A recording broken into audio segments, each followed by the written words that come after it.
তো Facebook account delete করার জন্য আপনি প্রথমে আপনার যে ফেসবুক অ্যাকাউন্টটা রয়েছে সেটাতে আপনি লগ ইন করবেন। আমি লগ ইন করছি প্রথমে। আমার যেহেতু পাসওয়ার্ড দেওয়া রয়েছে আমি শুধু facebook.com লিখে এন্টার প্রেস করছি। লগ ইন করে নেবেন প্রথমে। লগ ইন করলাম। লগ ইন করার পর এখানে দেখেন একটা অপশন রয়েছে উপরের দিকে ডান দিকে দেখেন যে প্রোফাইল পিকচারটা দেখতে পাচ্ছেন। আশা করছি এখানে এই যে দেখতে পাচ্ছেন এই যে প্রোফাইল পিকচার, এটার উপর ক্লিক করবেন। দেন এখান থেকে যাবেন হচ্ছে সেটিংস এন্ড সাপোর্ট।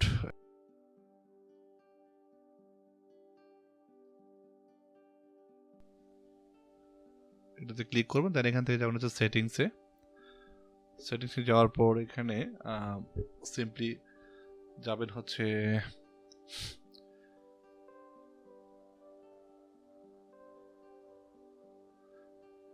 এখানে যে দেখেন বাম পাশে রয়েছে যে ইউর পার্সোনাল ইনফরমেশন, এটাতে ক্লিক করবেন। আমি এটাতে ক্লিক করছি। এটাতে ক্লিক করার পর একটু স্ক্রল ডাউন করলে এখানে দেখেন একটা অপশন রয়েছে deletion and deactivation and deletion, এটাতে ক্লিক করবেন। দেন এখানে দুটো অপশন রয়েছে, ডিঅ্যাক্টিভেট ইউর অ্যাকাউন্ট এবং এখানে কিছু অপশন রয়েছে you can be temporarily deactivate your account.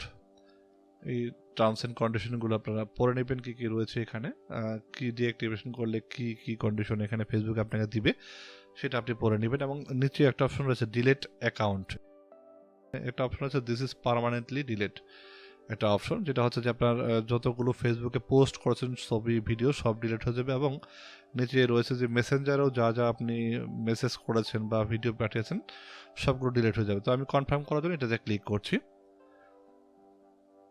এখানে দুটো অপশন রয়েছে, permanently deleted account, permanently deleted account এই জন্য এই দেখেন কি backup your messenger and then এখানে ডান পাশে রয়েছে যদি আপনি আপনার অ্যাকাউন্টকে ব্যাকআপ করতে চান সেক্ষেত্রে আপনি ব্যাকআপ করে নিতে পারেন এখান থেকে।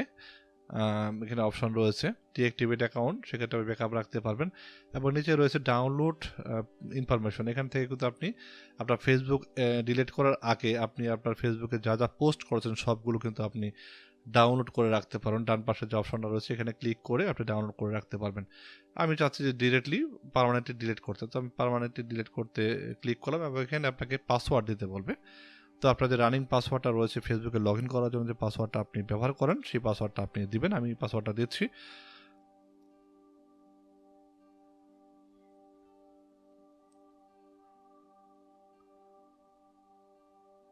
দেখেন পাসওয়ার্ড দেওয়ার পরে এখানে ডিলিটে ক্লিক করলাম, করার পরে এরকম একটা অপশন রয়েছে confirm permanently delete your account, একটা অপশন রয়েছে এখানে যা যা কন্ডিশন রয়েছে এখানে আপনি পড়ে নেবেন। তো আমি পার্মানেন্টলি ডিলিট অ্যাকাউন্টে ক্লিক করলাম, আমার অ্যাকাউন্টটা কিন্তু ডিলিট হয়ে গিয়েছে। আশা করছি আপনারা দেখতেই পাচ্ছেন এখানে।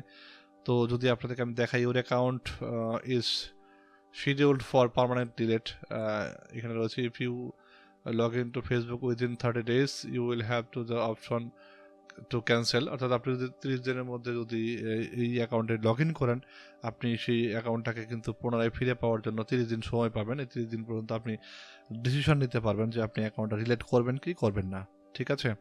তো সেটা এখানে বলা হয়েছে, এখানে তারা বলা হচ্ছে ম্যাক্সিমাম 30 দিন বলা হয়ে থাকে। তো এর আগে কিন্তু ডিলিট হয়ে যায় আমি যতটুকু জানি।